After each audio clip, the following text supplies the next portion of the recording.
Welcome to Andromeda 7, your celestial gateway. Our channel focuses on community support, help, friendship, love, and knowledge, and we're committed to being of value to others. We assist them in their ascension in the new age of spiritual enlightenment.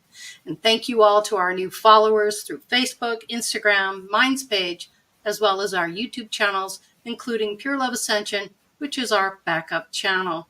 We bring people through the Andromeda 7 gateway for spiritual development and education, and to assist with the uniqueness of spiritual growth.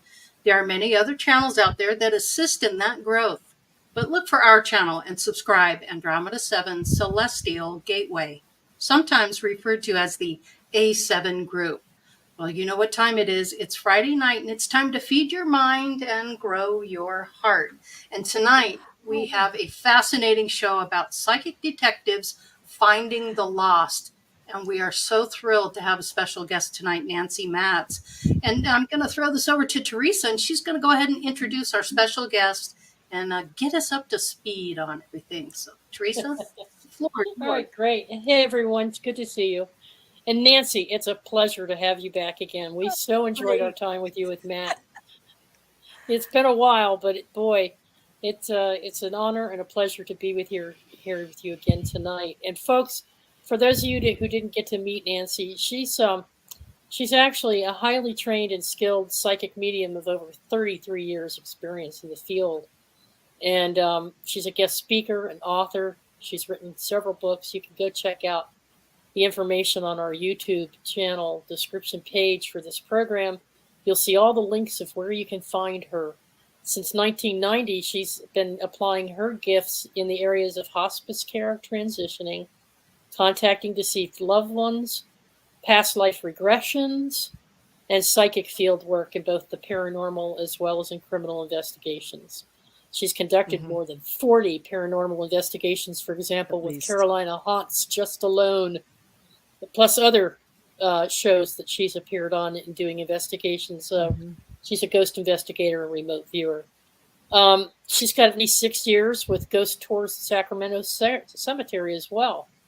And she's worked with other agencies such as Find Me Too out of Phoenix, Arizona, known as the findmegroup.org, to help find missing, lost, murdered loved ones. And human trafficking, kidnapped people. Her strength, listen, she's the real ghost whisperer. Remember that TV show, The Ghost Whisperer? She's the real McCoy, the real live thing, because her strength is in communication and visual identification of spirits and ghosts. And her clients seek her out, including those dying spirits who have, who greet you at death, and also the ones from beyond. And she works with them to resolve their issues and grieving families working through their recovery. So, Nancy, you come from a wide background. Do you want to just take a moment to just briefly we had such a lovely visit before the recording. Well, it's in. I have had a diverse background, and I was born with this condition. And I suffered with it for decades before cancer and divorce. And then I sought out trying to figure out why bad things happen to good people. And I used to make reference to the point, I'm so good, I'm boring. People say, oh, you're not. Look at you, all the skills and things I've done. And, I never stepped out of my line. And then when you get cancer, I got real sick. I was breast cancer 3 or something. Yeah. So I was only 6 months away, the doctor said, from its escaping and entering the rest of my body, which I don't know how they can figure that out. But in those years, in 87, chemotherapy killed people. And he didn't want to give it to me because I was only 39. And so that propelled me to try to figure out why bad things happen to good people. And I got divorced 6 months later. And then a year and a half later, April 30th, 1990, I was on the freeways, my birthday. And I was headed from Auburn, California, which is the mountain area, to the valley. And I lived off of whatever people in the community might know, the Watt Avenue Black Eagles, where I bought my first house. And I was in turmoil. I couldn't believe I was going to live, because he said, "Oh, it looks like you're going to leave. We'll just watch you for 15 years." 15 years. That came and went, didn't it? Well, wow. I never did think I was going to live this long. So, and that was one reason as a catalyst for me to get divorced, because we were in a, he is alive and I'll take responsibility for it not working. But he did get into police work himself, and he was an undercover narcotics, illegal drug, and fraudulent doctors. And he would come home with dark spots all over his body, and I never could figure out what that was. And the turbulence of his energy really hurt me. So I found myself emotionally backing away from him. And so it's kind of like it affected me in a lot of different ways. So I got divorced, and I was working. And on April 30th, 1990, I was driving home, and I realized I was going to live. It was kind of like, how do you process that when you think you're going to die? And I said, well, I want to live. And on my website, nancymatz.com, I've listed it somewhere. By the way, that website is going to be migrated over to another site, Nancy Matz Author, where I'm going to have Nancy Matz directed to it. But anyway, because it's kind of rough looking, I said out loud in my car to the universe, I was driving a Toyota Corolla, a little car, and I said, thank you for my life. I was crying, bawling my eyes out. Thank you for my life and my sanity. And if you wish, I'll work for you the rest of my life. And I tell people, I said this, and those of us who are faithful, I was kind of directed to be more faithful, is the car shook. It wasn't the pavement. It was inside. It went like this. And I go, oh, it was like they that accepted moment your invitation. Well, 75. At what point do I get to retire? Yeah. Well, you have 8 books you're still writing. I'm writing 2 now, and I've got still 8 more to go if I get to all of them. But that's great, because it covers everything we're going to talk about tonight. And at some point, though, you go, I've paid my dues, but if I were to retire, people say, what would you do as your retirement job? Well, I'd start running again. I've hurt my hip from moving. Everybody knows as you get older, you get broken easily. But I would like to get into exercise. And then I thought to myself, I'd sit back and went, I would do this, because it's the only thing I love. I love doing it. And I do these readings, and when I get done, I almost like explode. I went, I can't believe I said that. And I tell my family, and they go, you say that all the time. Why don't you just get over it? You're doing this. I still can't believe I'm doing this after 33 years. Give me a break, and some of the stuff is like bizarre. And before we started, we were given a short story about synchronicity, how the spirit works. And Kathy Newbert, of a curator for Rockland Cemetery, invited me. And I said to her, please bring somebody that has a relative there that maybe I get a message. I don't want to work at a cemetery that's 150 years old and nothing show up. Let someone show up. And I was sharing with the group that this man rushed me as I got toward his stone and said, tell her I didn't kill myself. And they argue with me. And I said, I'm only a receiver. I give you what I get. And he had told me he slid on the pavement because it was raining. And she says, well, he died June 13th. And I says, don't enjoy the rest of the tour then. I don't know. And she went home. They called me back, all of them, and said that he had died in a rain and that he had slid off the road. He did not kill himself. And that is the joy of what I do. The joy of being able to describe. I have a little girl I'm trying to connect with. If she's watching, this is not showing until 20th. So she won't hear it, but I'll do it on Shara's show. Her father passed away, and we're trying to adjust our calendar. And she wants to do video, so I'm going to do it when I have my face on, right?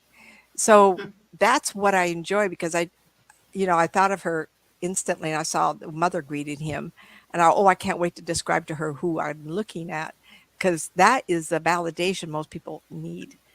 And most of my work now, the first 15 years was in person, so I was able to look at everybody. But nowadays, everything's on the phone. I can't see what people nationality or culture they're from. So when I describe people of darker skin tones, I don't know that I'm talking to African American or Oriental or anything, and I don't know that they're really, I have clients that are 6 feet tall versus 4'11". So when I'm describing people, that's a test for me, right? And when I could get it right, pardon me, when I'm seeing and visualizing, because I can more or less tell what someone looks like, it's validation to, because they know I've never met them, right? And so that's very, very great. I want to get to our topic tonight. I wanted to share with you how difficult it can be sometimes, like in a even a cemetery, because I did 6 years with John Betancourt at the Sacramento City Cemetery, and there's at the front part there's 10 to 15, and then the back part's brand new. There's 10,000 more stones. Sutter, the one who discovered built Sutter's Fort, but also the gold rush era, was buried there in 1865 or that time frame. And so we had those old stones. And the first day I went there, he said, "Tell me a story." And I shared, Teresa, did I share with you the one with the 3 babies? Was that you I was talking to? I forget who I talked to. People ask me. And so the first time we went out was in July rather, hot weather. Meet me out there, and I'm standing there thinking I'm going to faint from the heat. And he says, "We're in the middle of the cemetery. You pick a path and you just find somebody." And there is some great stories, and the spirit peoples are still there and they're still stuck. And if I could get away with it, I would go to all of them. We have 3 cemeteries here in Oroville. And I don't want the audience to think, "I wonder if my spirit person is still there." But for very reasons, they'll stay there. And one of them was a father who, he was on his farm and he accidentally hit his son with a piece of equipment. And this is like 1880s, 90s. And he caused the boy to die. And so they buried the boy, and he didn't live much longer, evidently, the father. So when I see him, he's the obelisk that they built for the son, had a little curve to it in the platform. That spirit man is hugging that like this. And I want to go and talk to him. So some of these people I was able to, "Why are you still here?" And we talk about people who are stuck, people who can't go on because of remorse and all kinds of reasons. And once in a while, they'll just wake up. And sometimes they don't unless you remind them, "By the way, you've been here 100 years. You think maybe he's waiting for you over there?" And they don't realize it until someone tells them that. So part of who I am is to find those people. And I do that carefully. Even in people's homes, I'll find people walking around, go, "Who are you? You don't belong there." Lori? You're on mute, Lori. I'm sorry. I'm looking to the lady with the white top. It's okay. On. Yeah. What's her name? Is that Lori? Yes, I'm Lori. I was on mute. I'm sorry. My neighbor next door, Mr. Skillsaw, is making a lot of noise, so I didn't want. I can't hear it through. Good. That's good. I was curious though, with the panel, Sophia, I know you are a psychic medium as well. Have you been dealing with any of the lost children or lost people? Have you dealt with that as well? I'm just curious as to what her connection is with finding lost souls. And Hope, I'm not sure if you've ever found anybody. Teresa, I know you've had a situation. A lot of what I've experienced as far as spirits in someone's house, because I am not called to explore cemeteries. That's just something that I have never done. It's not my primary either. Mm-hmm. Right. So I'll pick up residual. Mm-hmm. There is some intelligent, but none of them are in distress. It's they want to be there, and I make suggestions when I work. I don't push my will on the living or the deceased. I'm very careful with what I do, because the level of accountability and responsibility, just because I can doesn't mean I should. Oh, yeah. So I would say if I'm compelled to interact, which is what I feel Nancy does. She has a calling. She feels drawn to intercede for that spirit. I understand that. I've done that before, but that's not my primary. But yeah, I see spirit, communicate with spirit. It's every day. This is not a hobby for me. Not Gotcha. anymore. How about Hope? Hope, have you ever found or had somebody say, you know, I've lost someone? Have you ever been able to help find the missing and connect like Nancy does? I've helped with a lot of dogs that have been missing. What I basically do a lot of is, in a lot of my readings, I deal with, of course, people that are grieving. And so I would connect with their loved ones. And there were many times when those loved ones have not crossed over and they were stuck, as you said. And so with the families, I would call in the angels and we would cross them over if it was time. And sometimes it's very relieving for the families to know that they are crossing over, or also to know that they're at peace as well. So I don't know if that answers your question or not, but I love cemeteries. I go in cemeteries. I go in cemeteries and just see who wants to come out and talk. Yeah. And I've had a lot of experience with children being in, we went to it was like a car dealership, and they were having a lot of noise upstairs. I do a lot of house clearings, and that's where I find a lot of unrested souls or loved ones that just want to get your attention. But in this particular place, they kept having noise upstairs. And so my friend and I went upstairs, and there were children, lots of children. Wow. That were playing with all the toys that were up in the attic. Wow. And they just were, they didn't, you know, like they hadn't been crossed over. They were just having a lot of fun and just playing with the toys. And they also had a lot of old cars in that place too. And there were a lot of people sitting in the old cars as well, just hanging out. Wow. It was really interesting, but I do a lot Nancy, of different things. So yeah, that's fascinating. Go ahead, Nancy. I was just going to send it to you. Yep.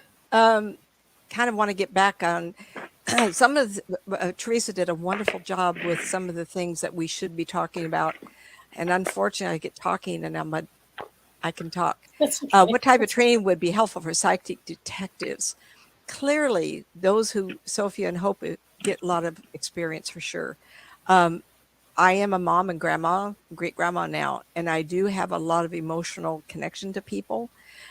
When I'm doing readings or investigating of all kinds, because over the years I was part of the Find Me Too, and I signed up again for the one that Teresa reminded me. Find Me Too disbanded, I guess, when Terry retired, and there's another one he's co-help on. Let's see, what is it called, Teresa? I just signed up. I can't findmegroup.org. And I'm going to be part of that. Find Me Too out of Phoenix, Arizona. I was part of that. And the woman, and I was helping a lady in Australia. And I apologize, I forgot her name because it's been 10 years. She became a minister under me.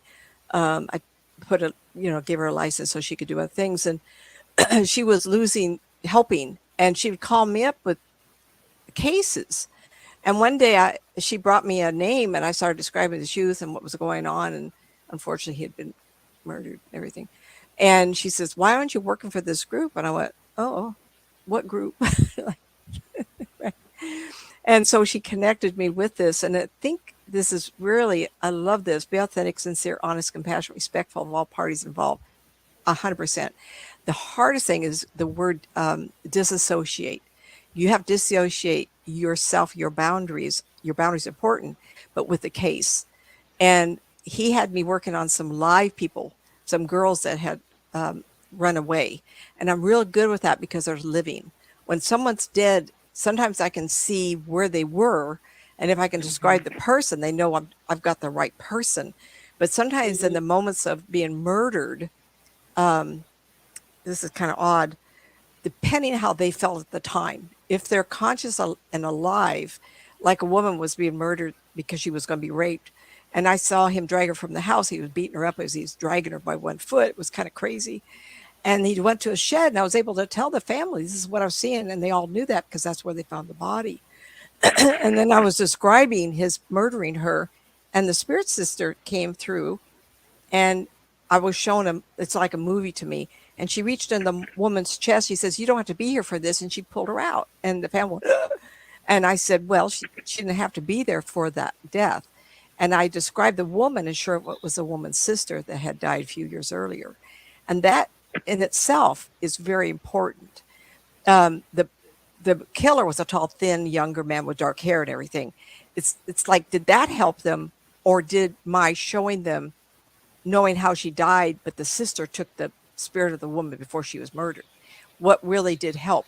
Because I feel like spirit kind does direct me, and I'm just a receiver of information.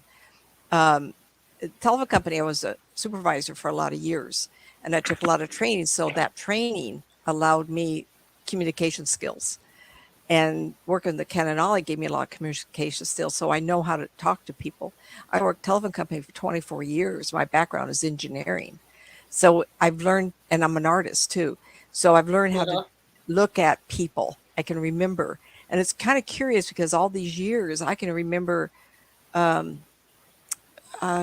told you that I had worked some cases for South Lake Tahoe police on the JC kidnapping. And this is that young girl that was kidnapped and kept in the backyard of a couple. And he attacked her, and she had 4 or 5 children before they found her. And it was curious because I saw the pickup of a large, long car, and I saw him throw her in the back seat. And what threw me off is I saw this little tiny person in the back seat dressed in black with Asian face. And I said, why? Right. And I told him on Lemon Hill Road, I saw the word Lemon Hill Road. And there's a Lemon Hill Road, as I showed, around the corner, around the bend, but it was miles long. I also found a Lemon Hill Road in Sacramento, and this is why I'll bring it up, and in Sacramento. So I saw the color of the house, and he said, which house? And I blocked up. I could get my emotions out of it. I didn't feel like she was dead. I didn't know if they packed her up because the Asian person sent her to China. I mean, how would I know that? I can only go so far. And there's something to be said about a psychic saying the person's dead versus alive. Well, if you're kidnapped and thrown into the back of the car, or you're put into a trunk, or you put into a locked room in the house, they are dead because their world has stopped. And that's really hard for people to understand. But when you're pinned down and they said, which house is it? And he actually said that to me. The sheriff came all the way to where I was living on Black Eagle Drive at White Avenue in North Highlands. And I said, you're going to go knock on someone's door? I can't do that. I'm not going to tell you which house it is. I'm not going to be that. I'm not going to do that, because I can get what I get, and they know I'm not wrong.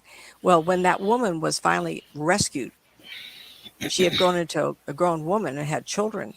Well, if you looked at the woman that lived with that man, she had aged 20, 25 years. She looked Asian, but she was actually Hispanic, I think, or some other. But she had really hooded eyes, and she was very petite, heavier. But when they kidnapped her, she wasn't. So it fit, but what do you do with that? I mean, they never did find her. So what good was I? It was very, very frustrating. And there's other cases. I want to bring up another one because it's hard to get your head in a place of accepting what you do see, and never waver. Allow yourself to see things. Which one would I going to bring? Oh, there was a police in Auburn, California, policeman who they felt might have killed his wife. And so this woman called me, a detective, and I didn't know anything. And she said her first name. And I said, what case you working on? She says, well, we think a woman's dead. Her first name was. And I says, oh my God, I see her husband wrapping up in a carpet and throwing back of the truck. but I didn't know where he drove. I had to stop that. Well, they felt like they knew where. And she went back and told her police peoples, well, Nancy doesn't know anything. How does she know he's a tall, thin man and that he rolled her up the carpet? Because when they went into the house, the carpet was gone. I mean, where's your wife? She ran away, right? And so, unfortunately, the two detectives working with this lady, okay, we're going to test her. Well, they drove me to the countryside and said, where is she? And I don't even know if it was the right boulevard because I couldn't find the spirit woman. I could hear her yelling at me. I'm over here. I go, what the dickens are you? How am I supposed to filters, Nancy, filters? And I got really frustrated. And I said to everybody, says, too broad. It's too big. It's too big. It's like driving down Lemon Hill Road in Sacramento versus South Lake Tahoe, Lemon Hill Road, and trying to figure out which pale colored house with which garage. It's too big because sometimes we can draw a picture, a diagram, but when you get down to which tree it is or which neighborhood it is, no one's that good. I'm just a some people come really close though. They come close, but get which house? You're going to have the police barge in a house and there's 50 homes on the same street. I could tell you the color. I could tell you what side the street is on. Or was I going one way versus the other way? It's too hard. There's a limit what I can do. If other people can take it the next step and point out which house it is, fine. And as far as, where was I once? Redwoods, I think. There was another case. Oh, no, that was a... Which case is it? Did I tell you about the two sisters that are very, very intuitive? And they said a man had told him he had been murdered. And they were coming down from Reno. And what happened was Reno, if you go down to Auburn, California, the next exits, the exit before and exit after, and they all look alike. Forest and Hill. I felt like, yes, I meant that's Auburn. Yes. So there's just before Auburn. Exit. Loomis, Rockland, Newcastle. Yeah, I live in Reno, Nevada, so I know where you're talking. Where are you? Who's talking? Reno, Nevada. Me, Lori. I'm Lori over here in the white shirt. I can't see your lips moving. Yes. So what happened was I could see him laying there, and the killer just threw brush over him. Well, when they were talking to me about it, it now become fall, leaves, and I could talk to him. I tell him, and he told me how he got killed, and his feet were at the freeway end, and he was laying on a hill. And I go, oh my gosh, but which exit is it? I can't see the sign. And he didn't know because he had been killed before he got there. So sometimes it's that. And they got frustrated because they couldn't find me there, but it was almost bizarre because I got so much information. And the other thing I find real curious is, why don't they tell us who killed him? Sometimes you get a name, but you don't get a full name. Yeah. And spirit people say to me, because it's past, it's now in the past, it's not who they are, they're moving on. But if you get someone who's really stuck, like he wanted his bones to be found. That's all was left with his clothing, with his bones. Well, you and I talked briefly, Nancy, about how when you're doing this kind of work, you have to let go of certain kinds of expectations. And you also have to respect universal laws. And that there is providence, soul agreements that can be violated if certain information is given. And so sometimes I think they hold back because they're not supposed to. This is a touchy topic with me because of providence. Free will versus predestination. And it's one of my hot topics. We could do a show on just that. And all these years, I was involved with the Pharaoh's Ice Cream Parlor. And that was September of 1972. And I'd walked in, and this is really, I cry really easily. The Pharaoh's Ice Cream, my sister wanted to go to the fabric store, which was next door. And it was Fruit Ridge and Broadway, and there was an airport across the street, very close. And we sat on the ice cream. I had a 3-year-old bouncing on the seat. We were getting ice cream. My sister was an ice cream, loved ice cream. So she was really looking forward to this after the fabric store. And I just, I'm just normal me. I just like coffee, ice cream, one scoop, and it's like, okay. And it came, and I say that for a reason, like they brought the ice cream. So we walk in and I notice to my right was a birthday party, and they had these picnic tables, wooden benches, and there was lots and lots of kids and parents. And there was maybe 3 rows of 4 each, or 4 rows and 3 each. It wasn't like the biggest area, but it was packed. And so at the left was a counter. And if you walk straight and took one step over, that's where our table was. So if you walk straight to the right one step, you would walk into where they were making the ice cream. And I sat there and they finally brought the ice cream, and this wave of dread just flowed all over me. And I was just frozen. It's like, what do I do with it at 24 years old? And that wasn't the first time something like that happened, but it was the first time that scared me. So I'd had experiences, anyway. Mm-hmm. So I was sitting there, and all of a sudden I had a sense if I don't get up, I was going to die. It's like something was going to happen. And I wanted to say I was going to die, but that fear of, and I was married. My husband was a doom buggyist, and we had a lot of cars in the garage, a 4-car garage. That's why we bought the house. He was young. And the first thing I thought of was that maybe something hurt him, because he had gotten hurt earlier. Something flew into his eye and he had to go to the hospital. So the reference was there. And I looked at my sister and my daughter, and they were just really going to get into this ice cream. And I wanted to leave. And of course, my sister and everybody said, well, you don't like ice cream. It doesn't matter to you. We want to stay. And I said, I can't. So I just got up and I paid, and I got in the car, and Bonnie followed. She got in her own car and headed home to San Francisco. And so I had a small Volkswagen. I'm talking quick. I know time is precious here. And Jenny was in the back seat jumping up and down, no seat belts in those years. And we had gotten just far enough, and she went, boom. It was about 5 or 6 minutes. And I looked in the rearview mirror, and there's a big bellow coming up, and it filled the little round window. And I wasn't more than 5 minutes on that road, and it just bloomed all up. And in those years, we didn't have cell phones. I turned the radio on, nothing. And so I left. I didn't want to turn around. I got on halfway home on the freeway, and they were making announcements on the radio of a plane crashing into Farrah's Ice Cream Parlor. And I wrote it up and I have articles on it. And and it's been a while since I looked at my website. If it's not up, I'll certainly send it to you, girls. I got a letter from one of the children years later when I got into advertise myself and doing more of this. And she says, I was a twin and my twin died. Why didn't you tell us that this was going to happen? And I was very sincere, very soft with her. And I says, if I'd known, do you think I would have not stood up on the chair and told everybody to leave, that a plane would crash? All I knew was a sense of dread. And she got very upset.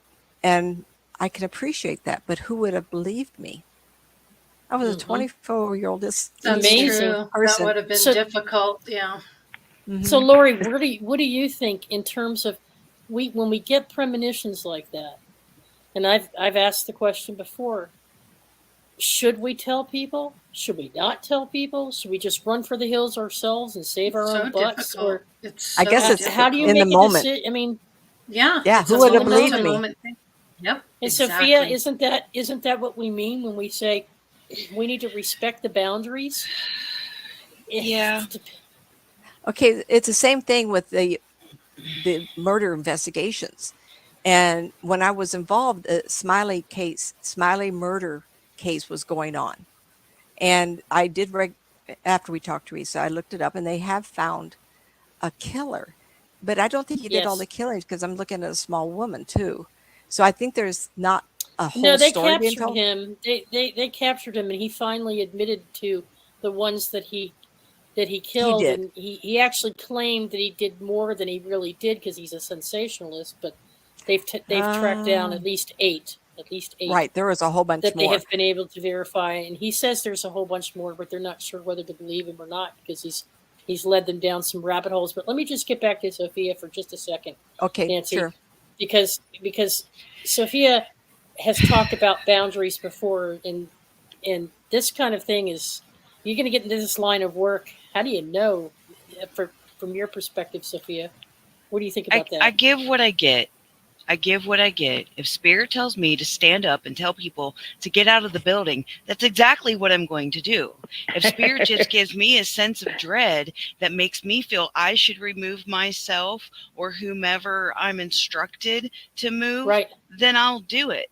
But conveying that information to someone who's actively grieving or whatnot, harm none. Mm-hmm. I'm not going. I will do not wound another soul. Mm-hmm. I will do what the gods tell me to do. The medium is always in control. What comes out of my mouth is my responsibility. But with my gift, I know and I feel what I should say, how I should act, and where I should go. The energy surrounding me is magnetized when situations like that manifest. Because there's been situations where I've been in danger and I can feel the shift, kind of like my protectors are becoming vigilant. Yeah, it's hard to explain to somebody who hasn't experienced it. It's like trying to explain being in a car wreck, but it's never happened to you. You know, our guides work with us very differently, or source, or whatever name or whatever modality you're using to unfold your gifts to help humanity. But it's very, the way Nancy works is not the way I work. The way Hope works is not the way Nancy works. We're all divine sparks from source, doing the very best with the skill set and the convictions that we all have in different degrees and intensities. That's what I have to say about that. And that did happen. I was the only one that got the sense. I don't know if any of the 22 people that were killed and their family members, if they had a sense of anything, but no.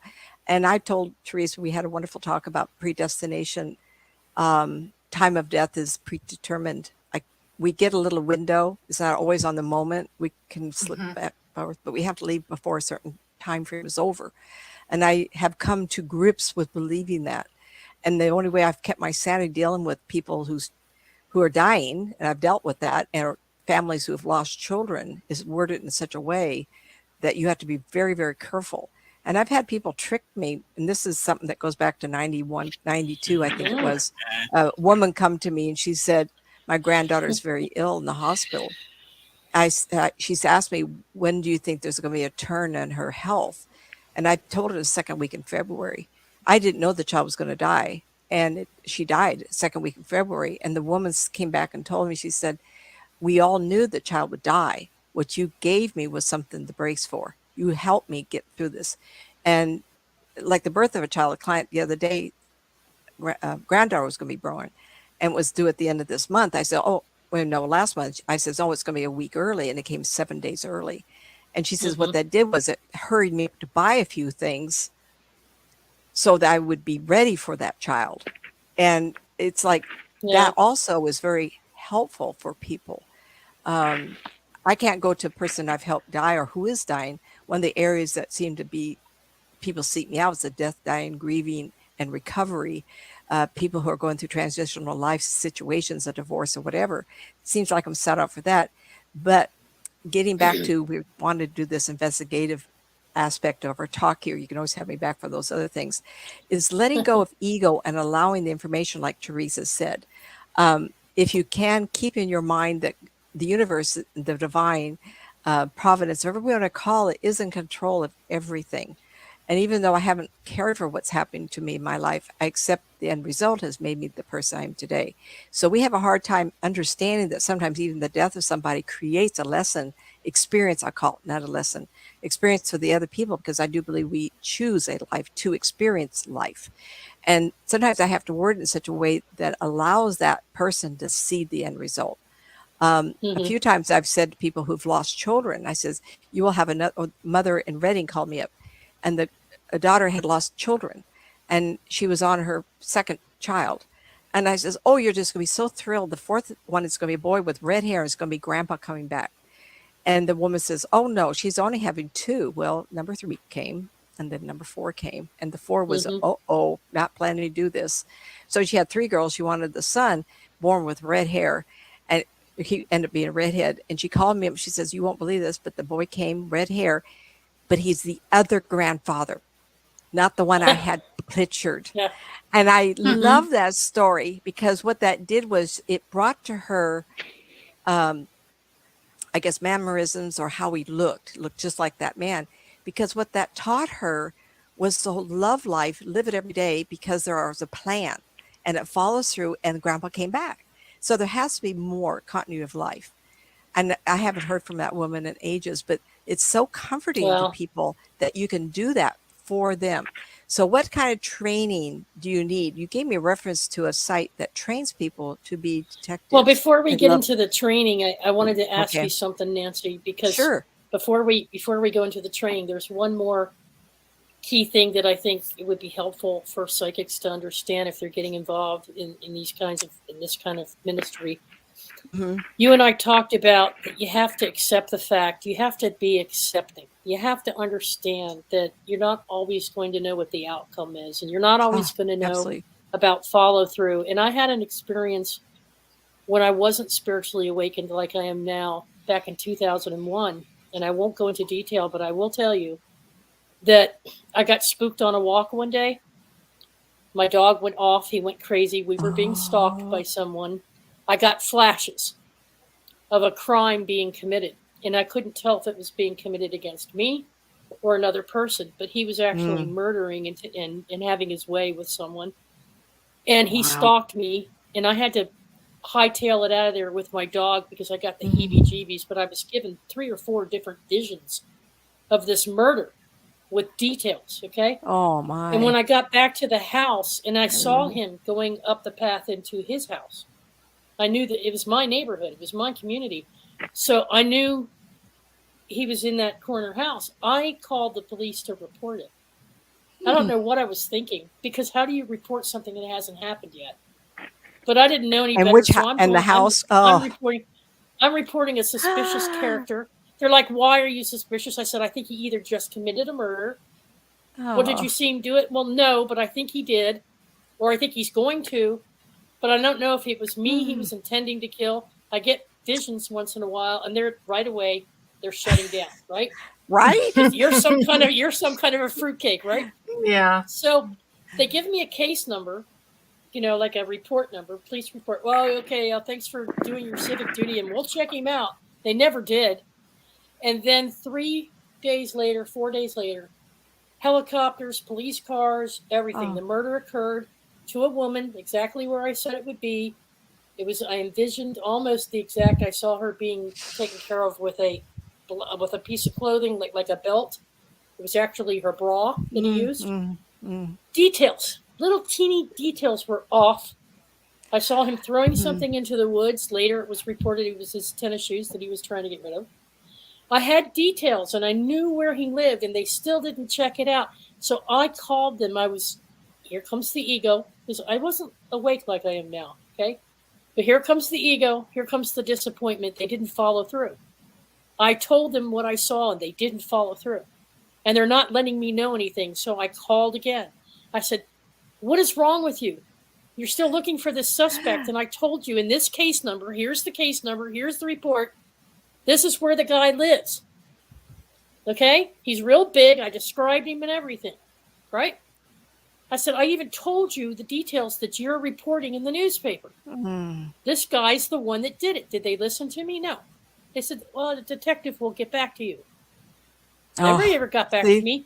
He goes and gets another woman. And in front of his house where I said he lived, on the street corner where I said he would be, he attacks another woman. Thank God 3 people in the neighborhood were there and chased him down. And my gosh, in front of he's insane. It wasn't until later that a detective came to me and hauled my butt into the police station for questioning. Why did I know details that I shouldn't know? Did I know this woman? Did I know who she was? Did I know the guy that was involved? Did I have, was I protected?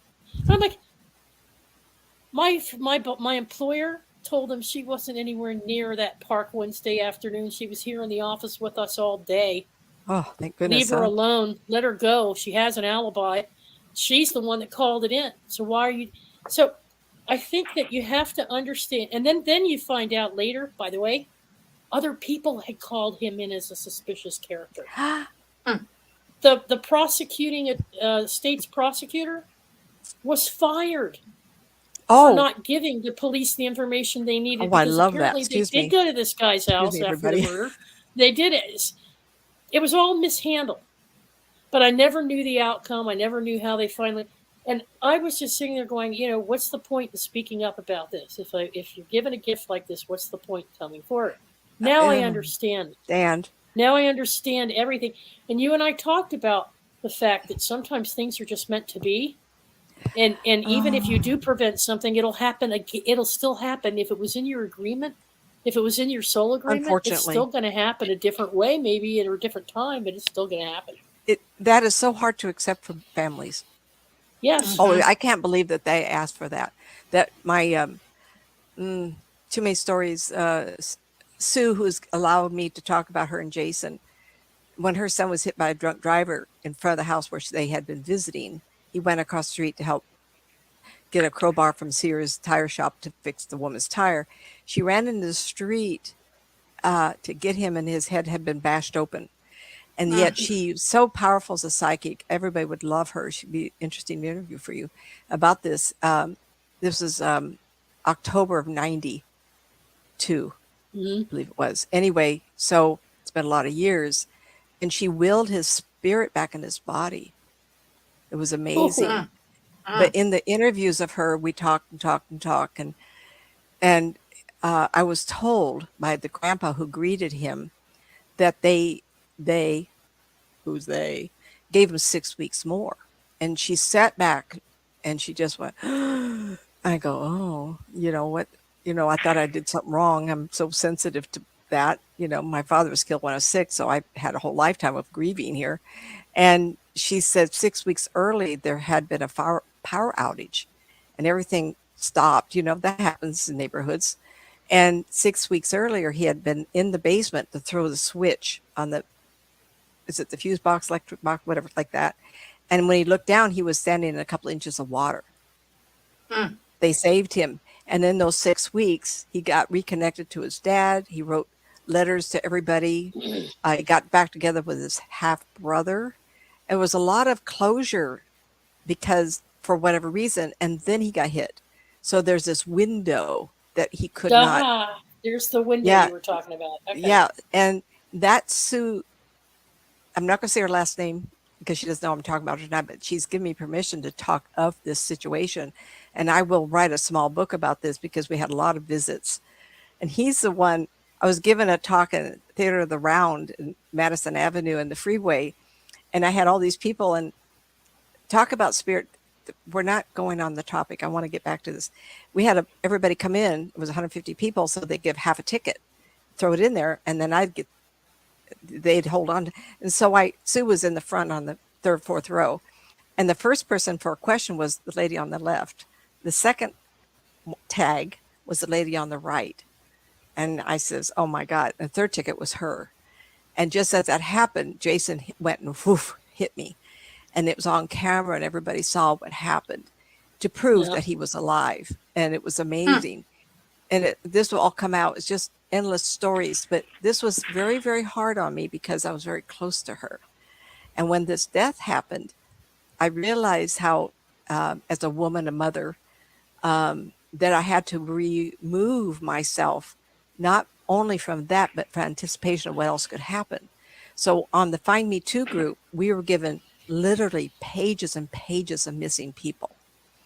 And I'm much better with someone who's living and missing because I can describe what they're wearing. I can, one girl in particular, she was very Nordic German, a lot of body hair, very thin. I saw her arm and I was part of her body. I step into people and she had bracelets on and she was thinking, how am I going to sell my bracelets?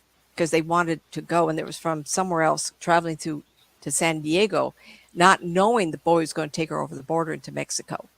And I never did find out what happened. So when you're going to investigation and you want to be involved with a group, they don't get back to you. They don't pin it down that you said this. Yeah. All I can do is give the information.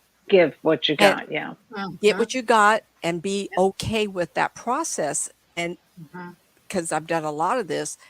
But the point is, I'm still wanting to know the end result. If Sue had just moved on my life with all this stuff happening, I would not have known subsequent things that did happen, which would take an hour show just to explain Sue and her family. And so the cousin that they were visiting, he killed himself a couple months later. So then we had a second death and a rescue involved, all in the same family. And it was quite amazing. And I had to be cool. I call it cool persona to be able to get it. So when I do a reading, my Nancy kind of steps aside. I call it a railroad track. So a railroad track, like a train track, I'm on the left. And then when I want to do a reading, I have to step off that track and become the other one. And my girlfriend, the one I told you about, who I told her about the murder that happened that night in her family, I had to get to a place of understanding that is my process. My husband doesn't think I have a good sense of humor because I'm kind of like, oh, I got to talk to so-and-so, but at the same time, I love living. I love life. Thank you very much for letting me stay alive as long as I have because of these situations. It's so invigorating to know that there's so much of the universe yet to be explained and what we do and how we do this. Yet, I don't like the title psychic medium. I used to be an professional engineering supervisor at Pacific Bell. I had different kinds of life totally. And to admit to this has been very, very difficult. I don't just announce it. I don't. Do you believe it's your soul? Do you believe it's your soul path, Nancy? Lori speaking here. Oh, Lori. Oh, this is the very reason I'm here. Absolutely. And the very difficult marriage. Absolutely. I cannot stop. I'm driven to continue. And though at times I'm tired, the readings propel me to see my value doing just this.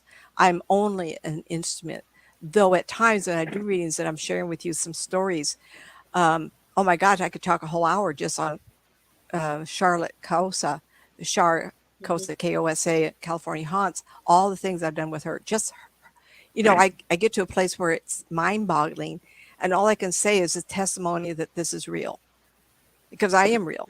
By the way, I was triple blind tested by Professor Gary Swartz, and he's the inventor of the soul phone. So he took me and gave me the works, and I passed, and he was just like unbelievable. He just went nuts. And he says, I'm the only one that give north, south, east, and west direction, finding people dead in the house, and I could smell. He'd never had a psychic that could do that. I can smell cancer. I can smell diseases. I can do body parts. Though I'm not a doctor, I'm not supposed to diagnose. I can give stuff. And You're just that in tuned. Well, you're so in tune. I'm old, honey. I've been doing this a long time now. You get used to what cholesterol looks like. Hey, hang on just a second, Nancy. Hope, did you have a question? I saw a movement. I wasn't sure. No, I think I was probably just moving. Okay. So you're lovely. I don't mean to ignore anybody. Okay.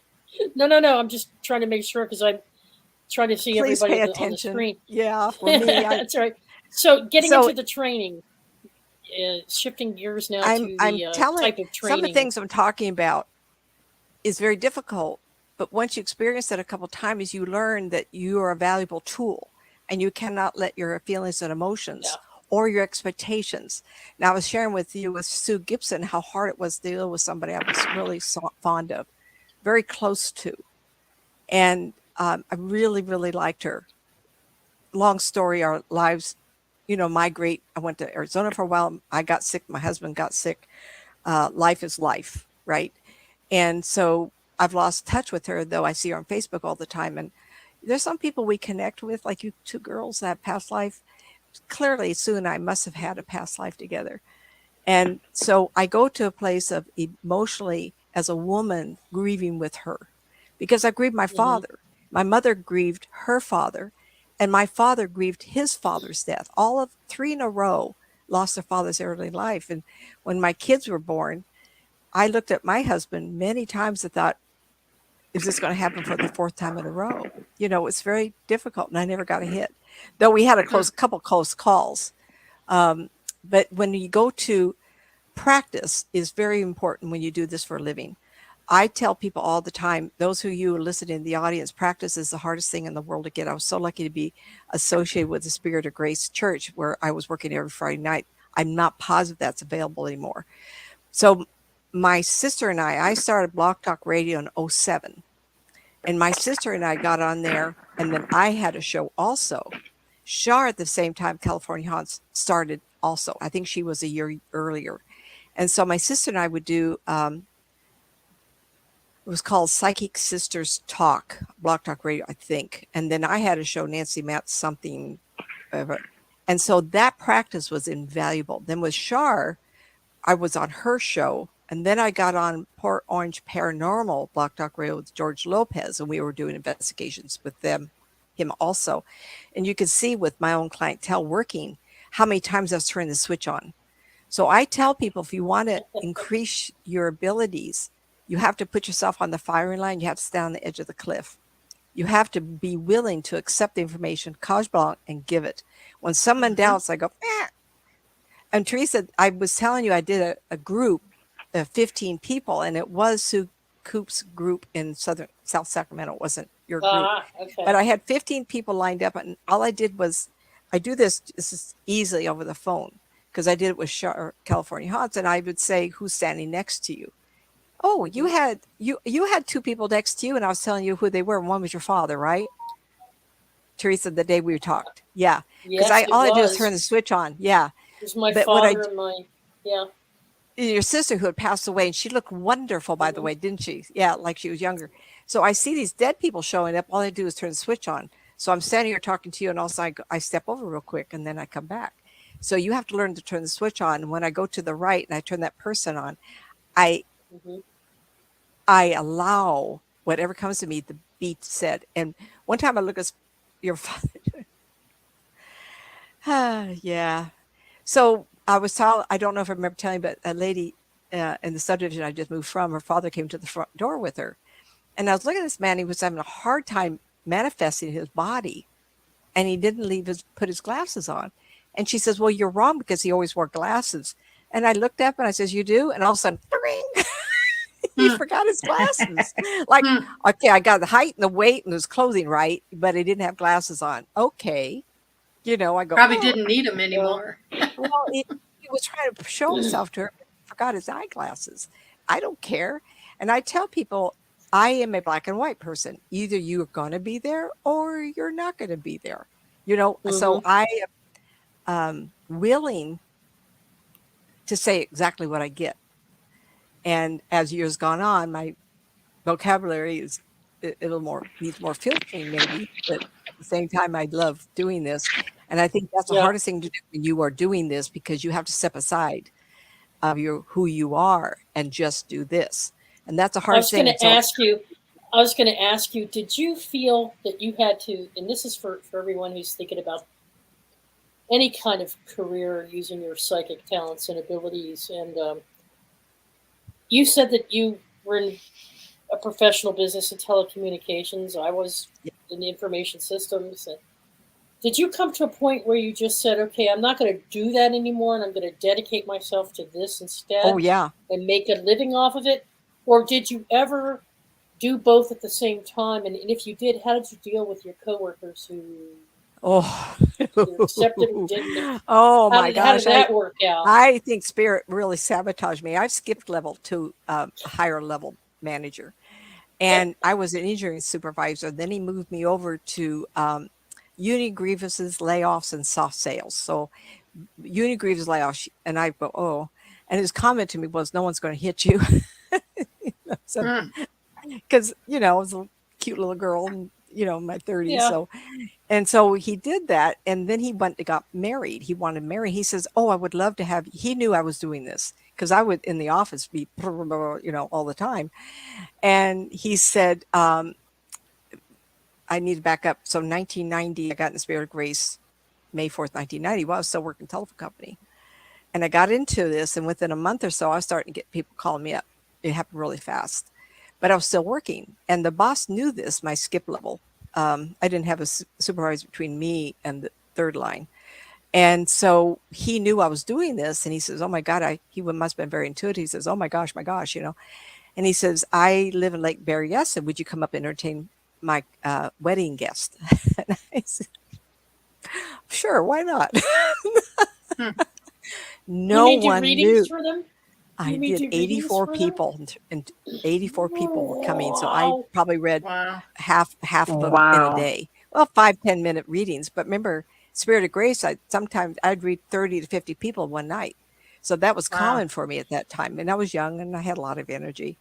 Well, the problem was all of a sudden I was, don't touch me, don't talk to me, particularly the men. I was so slim. I was an attractive young woman. And in those years, men thought differently than they do now. The Me Too movement hadn't started. So, and I think that the men had lesser thoughts about me, I guess. And everybody just went womp. And so he said to me one day, had you ever thought about doing this full time? And I said, absolutely not. And about a month later, I realized, now when you're management, they say I don't know if you had this problem, but when you're management, they say your hours a week are 40 plus, and it actually means 60. And I was a supervisor with 4 hours. I was in Auburn, California. I had Grass Valley, South Lake Tahoe, North Lake Tahoe, and Placer. I had 5 offices. And so I was busy. I went to a lot of different locations. So I averaged 50 to 60 hours a week, which is a lot. And then I come home every night and all day Saturday and Sunday, Friday night with Ken and Ollie.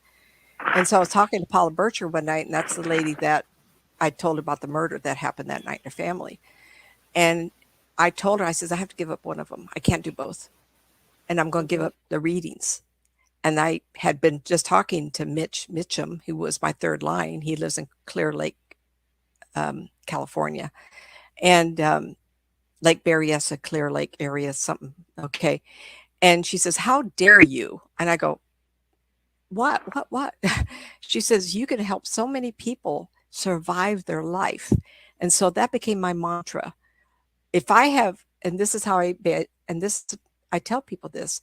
So when I got divorced, I said, if I'm only to live 5 more years, I don't want to be in this marriage. And then I had to get to a place of working telephone company. In 90, I got into this, and I left my birthday month, April, in a relationship to pledging my 92. And I left on the basis that I may only live 5 more years, and I'd rather do this to help people survive their life. And that's my mantra, survive life. And the joke's not the joke's on me, but this is the path I was always meant to do, because I'm so strong in it. If you want something bad enough and you see your future and you want something bad enough, you put things into motion to make it happen, and you step into it full you have throttle. To, but it happened that way. And I imagine that Sophia and Hope have a very similar story. That I think the thing is that this was always going to be my path, and the best of us have suffered the most. And I've had a lot of unfortunate things. I've looked at a few years back in 2011. I was 3 hours from a fatal heart attack, and when I was in the hospital, they said you were 3 hours from a fatal heart attack. I had no potassium in my body. From Graves' disease. I was going to die. I felt like it too. And that really propelled me to say, okay, if I have only 5 years left to live, what do I want to do? And I guess the universe spoke, because my husband said, you need to be back in California. I have 3 nurses in my family. And he says, you got to be near the nurses. So I said, oh, okay. Turning point for you, for sure. Yeah.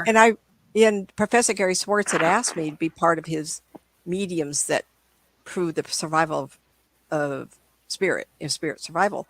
And he asked me over at his house one day, and he asked me, was this the man he'd been working with, Harry Houdini? And Harry Houdini stood in this contraption that showed his body, and he went, hi. I says, well, it looks like him. I've never met him, so I wouldn't know face to face, I says, well, it looks like him. And he really wanted me to stay, and we did move. And I can't read myself. I can only say this is my life and this is what happened. But I want to get back to a thought, because I know we're running out of time. For you in the audience that wants to tune up and get more control over your gift or get better, you need to be on the firing, and you need to be on the cliff, and you need to put yourself out there. So I encourage people to take Block Talk Radio. I think they still offer 15 minutes or 30 minutes free, and just advertise readings, and you'll get hundreds of people. In a heartbeat, if I said I'll do readings for an hour, 2 hours, I would have a lot of people wanting readings from me. The trouble is, this is what I do for a living, and I don't need to do that. It's like, I real do readings. I love to talk to spirit people, but there is a line Now, there is some training that like, I know Sophia takes classes there's different ministries that people go into. There's different types of training that's offered. What kind of training have you seen out there now? When you and I were younger, they didn't have any of this because people flat out rejected it. Okay. But now there seems to be some focus on it. There's a lady that I put it in the links to on the YouTube description page. She actually has a website, and she'll help you get started with like a 1-day seminar, and then she has like an advanced thing where she'll give you a 2 or 3 day seminar to get you started. Mm-hmm. But I don't see a lot of programs out there. There's an instruction manual that I like that I also put in there. But what did you do to prepare for this? I mean, you probably didn't have any formal training in any kind of detective work, right? Well, absolutely not. Because there are things you need to know when you're working with police, right? But I did everything I've talked to you about. I was born this way, and I had been doing this up to the point I got in the Spirit of Grace. But I worked at Spirit of Grace every Friday night for 15 years. But I was doing psychic fairs where I talked to 22, 24 people in one day. I was on radio shows answering. Yeah. No, don't. Yep. I was doing it's like radio her. show. Yeah, right. So I was always put at East West Bookstore. I worked once a month at their store for 9 years, and I'd just read groups of people or give lectures. I gave classes. So what I emphasize, you can have all the instructions how to do this and do that. I've taken past life regression classes 3 times to keep myself hot on the table here, kind of a thing. Yet, if you're not doing it, you have to do this. You have to put yourself out there, and you have to get to the place where you let the universe work through you. You are an instrument, and you have to get on the place of understanding what it feels like to have stress. I'm stepping over here. I'm going to read this person. I'm going to get what they need. I'm going to do it in 10 seconds. You have to go there. And a lot of classes, no disrespect. If you guys want to offer classes, do it. But you have to give them a platform to be able to practice what they do. And so the Spirit of Grace, right, they had all kinds of classes, and I took everything. But some of it wasn't what I needed other than groups of people. And everyone I touched, sometimes I'd want to read them differently. And I was laughing with somebody the other day. So even in a group, those 20, 30 years back, I was touching somebody, and he was the guy in a group that not necessarily was likable. I'll just leave it at that, right? And he wanted me to touch him, and I read something, but this is crazy, because I did tell them after the class. I didn't mention it because I didn't want him to have one more thing to brag about. It was up to them to tell him, because I got the information. I took off my back and gave it to them. He was Thomas Edison in a past life, and Thomas Edison was superimposed and shining all over this guy. And I thought, well, that kind of explains some of his personality. So I told Ken and I said, I didn't feel like in the group it would have been fair that this man is the only one I got that for. But I would sometimes read him in different ways to show that what can be possible. Because until you know it's possible, you don't know that you can try it. So when I read the book on Eileen Garrett, I says, oh my gosh, I do the same thing she does. And I thought to myself, if she could do it, I can do it then. It's okay. And when I got into this, I had a couple ladies come to me that were spiritualists in England. And Mrs. Thompson was the first one that came to me. And I really liked her. And I says, how come you're here and talking to me? I don't even know what you're doing here. What are you doing for me? And she says, I liked you. I'm going to come here and help you. Well, the mentor I had at the time found her book someone had wrote a biography of Mrs. Thompson in England as a spiritual medium. And it was her. And I thought, well, then it's not my imagination. This is real. And then a heavy lady came to me, and she came in a big huff. I went, oh my God, who are you? She said, someone wants me here. I don't want to be here. I go, fine, then leave. And she hung around for a while, but I don't know what, Mrs. Stevenson or something. I forgot her name because Mrs. Thompson's the one that impressed me. And I know that if you ask for help, you get it. If you're exposed to different ways that people can do this, then do it. Learn to dissociate your ego from the job. Yeah.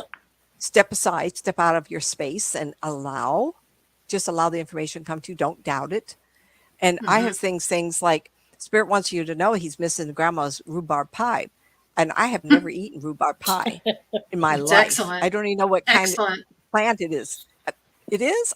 It's a root, I believe. And I get the message and I go, oh, and I come up with the expression, I'm going to be really right, or I'm going to be really wrong. Yeah. And if you don't doubt it, you just allow it, then it's okay. And what that does is, in the audience, compels you to do more. I'm talking as fast as I can. Or is our time? So that's okay.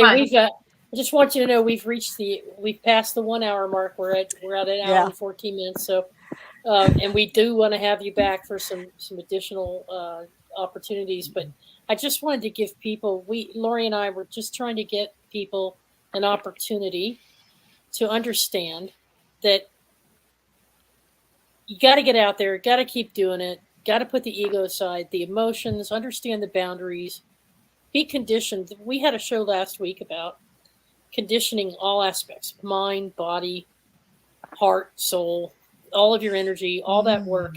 You and I talked about this isn't something you just step into overnight. You've got to be at that spiritual mastery level where your empathy, you don't wear it on your sleeve. You have compassion, but if you're super empathetic, if you can't handle it emotionally, if you don't have mastery over those areas of your body, you need that kind of conditioning to do this type of work because it can be very violent. Taxing. It can be very taxing.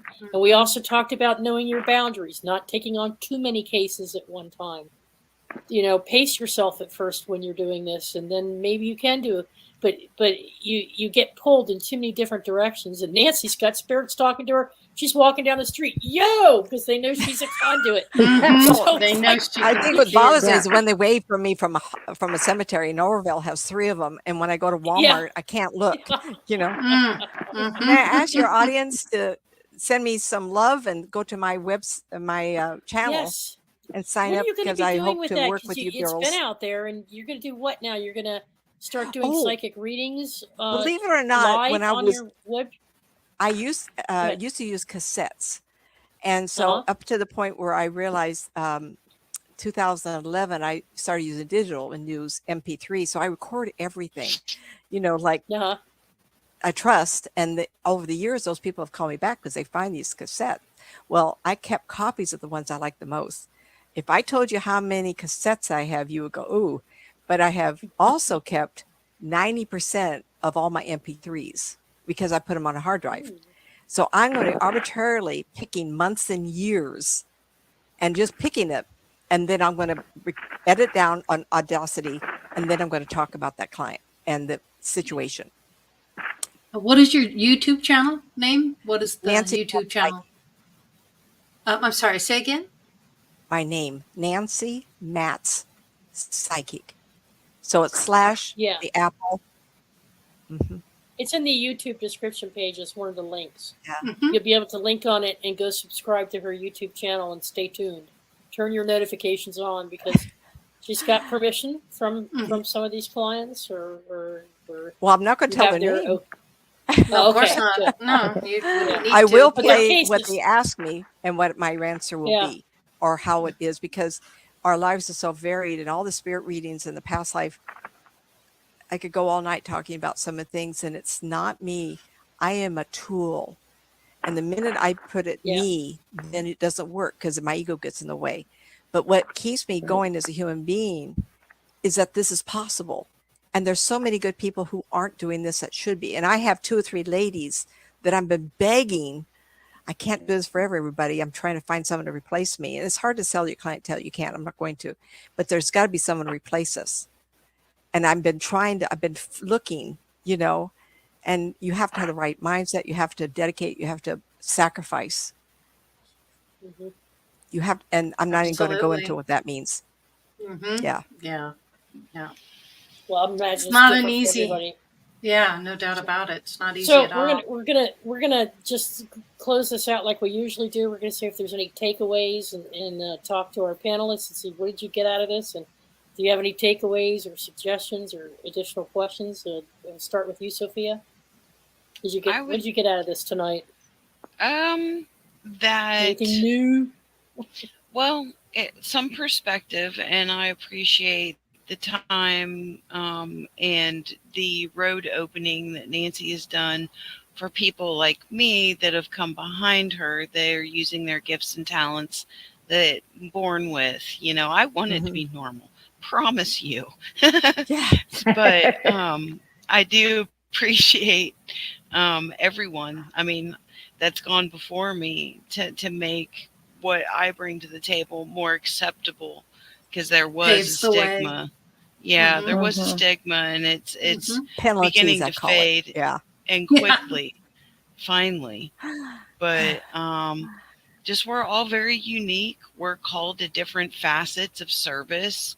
And the disassociation, I would say that's a very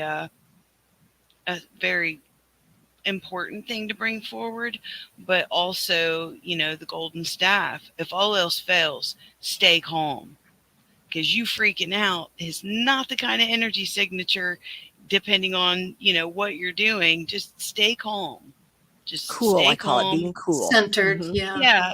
And because if the battle's won and lost in the mind, and if you're freaking out, your mind is out of control. So, and energy follows thought.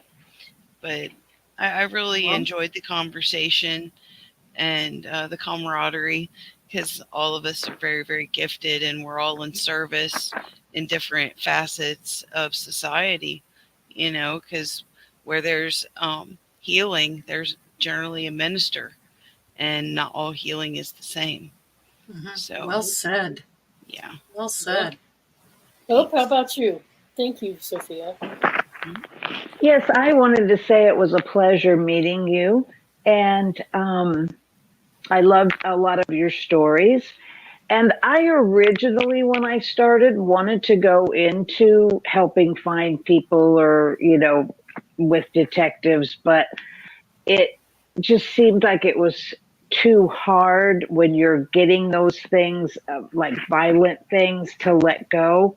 But I also thought what Teresa was saying with the police, when you do know something and you do try to tell somebody and then they don't follow up on it, I'm hoping that is now changing, because there's a lot of shows on TV about mediums, and how there are even some shows where they're helping the police. So I'm hoping that that's changing, and I feel bad that happened to you. But a lot of times, like Sophia said, you're paving the way for people coming behind you so that it's not as unusual now. So they're more open to having that help.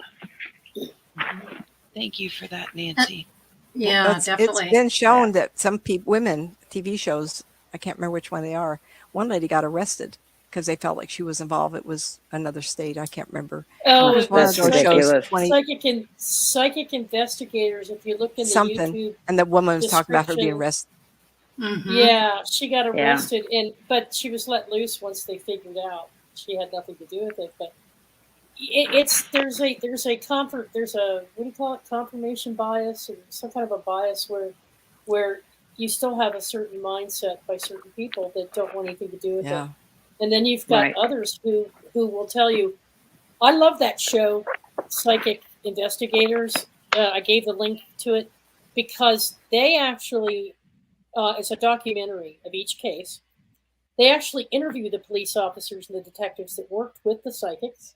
the families of the survivors, of the victims, the perpetrators sometimes too, and they'll discuss and they'll interview witnesses. And so it really does show you the reality of what you're dealing with in terms of society's reality of how they perceive or don't. And so things are getting better as society is waking up more, and they're coming into a knowing or an awareness. As things are a lot easier than they used to be, but it's still a hill to climb in certain states. Certain states are very accepting. Very difficult. If you live in a community where they're not open, then any place you go to introduce yourself, they'll say, "What do you do for a living?" And my answer now is I deal with death, dying, and grieving. And they go, "Oops, I don't want to talk to you then." It's like, yeah. Oops, I didn't even bother you. That's all I did. Yeah. Okay. Well, Lori, what did you get out of it tonight? I thought it was very interesting to have her perspective, especially as long and as many years that she's been doing it, the types of things that she runs into. The experience is like priceless, in my opinion. And Nancy can't encourage you any more than you've already been encouraged to write your books and to spread your knowledge to others. And just a lot of love and appreciation for you coming on and speaking about that today, and letting our audience get to know you and understand, the things that you've dealt with and have gotten through. And gosh, amazing life you've had, and great service. So it's just so much gratitude and love. And thank you so much for being here, Nancy. I tell people there's no greater gift for the human soul than to help somebody else survive their life. Absolutely, I agree.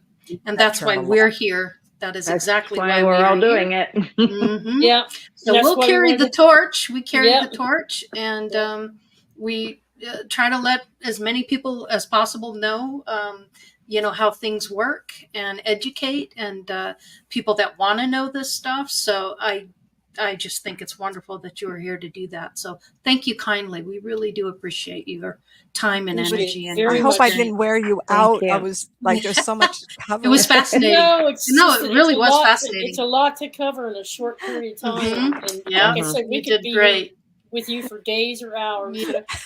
Catch me, you guys, on California Haunts. Friday nights. Awesome. Friday nights. Everything's in the description. Yeah. Yes. Oh, great. Great show. And you're and look at her Facebook page. Yeah. And see all the links to her different things, and her and visit her YouTube channel. I have a couple Facebook pages. I know. Wonderful. Well, that's what they recommend. So the business one doesn't get much attention as much as the personal, but it's all fun. Try. Yeah. So anyway, thank you, ladies. I don't mean to hold you up any longer. You are on the East Coast. And I'm still in California. Thank you so much, and we hope to see you again. Thank you. Thank you, sweetie. You too. Nice meeting you, Hope. I look forward to talking to you about your ministry. I catch up on that. Okay. Wonderful. Talk to you later, girls. Y'all can exchange emails, I'll send you each other's emails. Everybody in chat, people watching, please have a wonderful weekend. I hope you enjoyed the show. Thank you to everyone involved. Have a wonderful weekend, and always peace and love to everyone. Thanks again. Bye, everybody. Much love. Bye. Bye-bye.